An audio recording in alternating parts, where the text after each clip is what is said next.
جب 1 سال بعد ان کی شادی کی پہلی سالگرہ آئی، اریب نے گھر کے لان میں ایک چھوٹی سی تقریب رکھی تھی۔ رات کے سناٹے میں جب مہمان جا چکے تھے، اریب اور فرینہ لان کے جھولے پر بیٹھے ستاروں کو دیکھ رہے تھے۔ فرینہ، اگر اس رات تم میرے بیڈ پر نہ چڑھتی تو شاید ہمیں ایک دوسرے کو سمجھنے میں برسوں لگ جاتے، اریب نے اس کے کندھے پر سر ٹکاتے ہوئے کہا۔ تو اس کا مطلب ہے مجھے اس چوہے کا شکریہ ادا کرنا چاہیے؟ فرینہ نے ہنستے ہوئے پوچھا۔ شکریہ تو میرا کرو جس نے تمہیں کاٹنے کی دھمکی دی تھی تاکہ تم ڈر کر میرے اور قریب آ جاؤ، اریب نے شرارت سے اس کے کان میں کہا۔ آپ ابھی بھی وہی ضدی اریب احمد ہیں اور تم ابھی بھی وہی نٹکھٹ فرینہ ہو جس نے ایک سخت گھیر بائی کو ایک رومانوی شوہر بنا دیا۔ اریب نے اس کے ماتھے پر بوسہ دیا اور دور کہیں آسمان پر ٹوٹتا ہوا ستارہ شاید ان کی اس خوبصورت مکمل داستان محبت کی گواہی دے رہا تھا۔ وہ جو ایک انچاہی رشتہ تھا اب کائنات کا سب سے خوبصورت بندھن بن چکا تھا۔ اریب اور فرینہ کی زندگی اب اس موڑ پر تھی جہاں تلخیاں صرف یادوں کا وہ حصہ رہ گئی تھیں، مگر اریب کی شرارتیں اور فرینہ کی معصومیت اب بھی برقرار تھی۔ ایک شام جب بارش کا ہلکا سا چھڑکاؤ ہو رہا تھا، فرینہ کچن میں پکوڑے تل رہی تھی اور اچانک اریب دبے پاؤں پیچھے سے آیا اور اس کے آنکھوں پر ہاتھ رکھ دیا۔ بہو! اریب نے کان میں سرگوشی کی۔ فرینہ اچھل پڑی، اس کے ہاتھ سے چمچ کڑاہی میں گرا اور تیل کی چند چھینٹیں باہر آئیں۔ اوہ خدایا! اریب صاحب، آپ کا بچپنا کبھی ختم نہیں ہوگا، میرا دل حلق میں آ گیا تھا۔ اریب نے ہنستے ہوئے اپنا ہاتھ ہٹایا اور کچن کے کاؤنٹر پر ٹیک لگا کر کھڑا ہو گیا۔ دل حلق میں آ گیا تو واپس نیچے اتار دو، ابھی تو میں نے تمہیں ایک بہت بڑا سرپرائز دینا ہے۔ فرینہ نے شک کی نظر سے اسے دیکھا۔ کیسا سرپرائز؟ کہیں پھر سے کوئی فرضی چوہا تو نہیں چھوڑ دیا آپ نے؟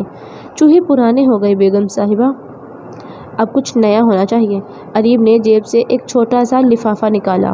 یہ لو تمہاری سزا کا پروانہ۔ فرینہ نے ڈرتے ڈرتے لفافہ کھولا تو اندر مری کے ایک پرتعیش ریزورٹ کے 2 ٹکٹ تھے۔ ہم گھومنے جا رہے ہیں؟ فرینہ کی آنکھوں میں چمک آ گئی۔ ہاں، لیکن ایک شرط پر، اریب نے اس کے قریب ہوتے ہوئے کہا۔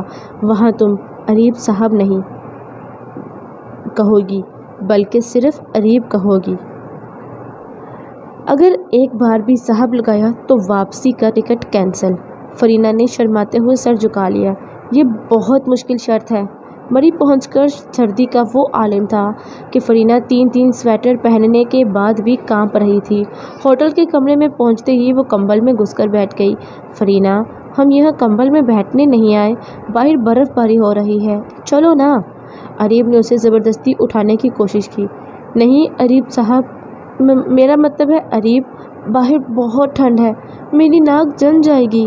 فرینہ نے کمبل کو مزید مضبوطی سے پکڑ لیا۔ اریب نے ایک لمحے اسے دیکھا، پھر ایک دم اسے کمبل سمیت اپنی باہوں میں اٹھا لیا۔ اریب، یہ کیا کر رہے ہیں؟ نیچے اتاریں، کوئی دیکھ لے گا۔ وہ ہکا بکا رہ گئی۔ کوئی نہیں دیکھ رہا، اور اگر دیکھ بھی لے تو اپنی بیوی کو اٹھایا ہے، کوئی چوری تو نہیں کی۔ اریب اسے لے کر بالکنی میں آ گیا جہاں سفید برف کے گالے گر رہے تھے۔ سرد ہوا کا ایک جھونکا فرینہ کے چہرے سے ٹکرایا تو وہ بے اختیار اریب کے سینے میں دب گئی۔ اریب نے اسے نیچے اتارا اور اپنا بڑا سا کوٹ کھول کر اسے بھی اپنے حصار میں لے لیا۔ اب ٹھنڈ لگ رہی ہے؟ اس نے فرینہ کے کان کے پاس پوچھا۔ فرینہ نے نفی میں سر ہلایا۔ اس وقت اسے احساس ہوا کہ اریب کی گرم جوشی کسی بھی کمبل سے زیادہ پرسکون تھی۔ تم جانتی ہو فرینہ، اس دن جب تم نے مجھ سے چوہے سے بچانے کی فریاد کی تھی، میں سچ مچ بہت غصے میں تھا، لیکن تمہاری وہ معصوم سی صورت دیکھ کر میرے دل کے کسی کونے میں ہنسی بھی آئی تھی، اریب نے اعتراف کیا۔ اچھا، اور اس وقت تو آپ مجھے ایسے ڈرا رہے تھے جیسے مجھے کچا چبا جائیں گے۔ فرینہ نے سر اٹھا کر اسے دیکھا۔ اب میں تمہیں ضرور کاٹوں گا، یاد ہے نا اپنے الفاظ؟ اس نے اریب کے انداز کی نقل اتاری۔ اریب زور سے ہنسا۔ وہ تو بس تمہیں ڈرانے کے لیے تھا، لیکن سچ کہوں تو تم ڈری ہوئی زیادہ پیاری لگتی ہو۔ اچھا جی، تو اب سے میں ہمیشہ ڈر کر ہی رہا کروں؟ فرینہ نے مصنوعی غصے سے کہا۔ نہیں، اب تم مجھ پر حق جتایا کرو۔ اریب نے اس کا ہاتھ پکڑ کر اپنے دل پر رکھا۔ یہاں اب صرف تمہاری حکومت ہے۔ رات کے کھانے پر اریب نے ایک اور شرارت سوچی۔ اس نے فرینہ کی پلیٹ میں خاموشی سے بہت ساری مرچیں چھپا دیں۔ جیسے ہی فرینہ نے پہلا نوالا لیا، اس کا چہرہ سرخ ہو گیا اور آنکھوں سے پانی بہنے لگا۔ ہائے فرینہ، کیا ہوا؟ رو کیوں رہی ہو؟ کیا میں اتنا برا شوہر ہوں؟ اریب نے معصومیت کا لبادہ اوڑھ کر پوچھا۔ مرچی، فرینہ بمشکل بولی اور جلدی سے پانی کا گلاس اٹھایا۔ اریب کی ہنسی چھوٹ گئی۔ اوہ، مجھے لگا تم میری محبت میں آنسو بہا رہی ہو۔ فرینہ نے پانی پی کر غصے سے اسے دیکھا۔ آپ نہیں سدھریں گے نا؟ ٹھیک ہے، اب دیکھیے گا میں کیا کرتی ہوں۔ اگلی صبح جب اریب جاگا تو اس نے دیکھا کہ اس کے جوتوں کے تسمے آپس میں بندھے ہوئے تھے۔ جیسے ہی اس نے پہلا قدم بڑھایا، وہ دھڑم سے بیڈ پر واپس گرا۔ فرینہ دور کھڑی دانت نکال رہی تھی۔ کیسا لگا میرا سرپرائز؟ اریب نے جوتے دیکھتے ہوئے سر پیٹ لیا۔ مان گیا بھائی، انچاہی دلہن تو اب خطرناک کھلاڑی بن گئی ہے۔ وہ دونوں ایک دوسرے کو دیکھ کر ہنسنے لگے۔ مری کی ان برفانی ہواؤں میں ان کی ہنسی کی تپش ہر طرف پھیل رہی تھی۔